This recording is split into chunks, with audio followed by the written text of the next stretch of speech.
był sobie pies, czy może psiego najlepszego. Zacznijmy od tego, że mogłabym wam wcisnąć to i moglibyście to przyjąć, ale wy nie chcecie przyjąć czegoś, o czym nie wiecie. Tak samo nie będziecie czytać tej książki Williama Bruce'a Camerona, dopóki wam o niej nie opowiem, bo nie będziecie do niej przekonani. Aż chciałoby się rzec, wow, jaka stara. Wydałam w 2016 roku, a ty czytasz takie starocie sprzed 3 lat? Otóż nie. Czytam to, co sobie zamówię. A więc wracając do jej bohatera. Bohaterem całej książki jest Josh Williams. Cała książka o nim opowiada. Miał tam jakąś, nie wiem, narzeczoną czy coś. I ona się później nagle zjawia, ale do tego wrócimy później. Ogólnie książka rozpoczyna się tak, że Joshowi zostaje porzucony pies przez sąsiada. Sąsiad się później nie odzywa, nie odbiera telefonu.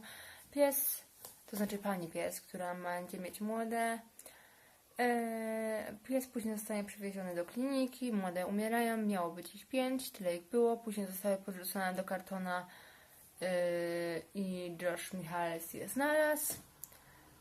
Ta pani psiczka je zaadoptowała i długo się cieszyli tymi psami. Ogólnie całą książkę się nimi cieszyli. Co by tu jeszcze dodać? Na koniec psy zostają rozdane.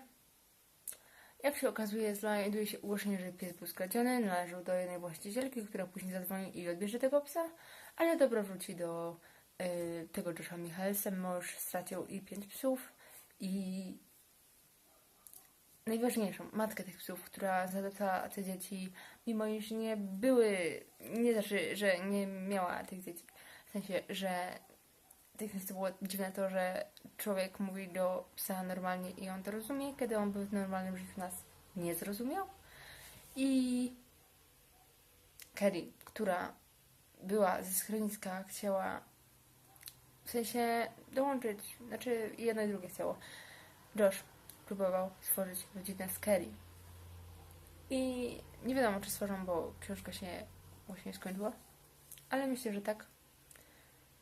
Ale ona pracowała w schronisku i ona podrzucała różne psy, żeby się bawiły z tymi szczeniątkami Joshego, którymi się opiekował i wcześniej w międzyczasie pokazywał je ludziom, aż znalazła się pewna dziewczynka z lodowiska, która zaadoptowała taką piękną, malutką kuleczkę.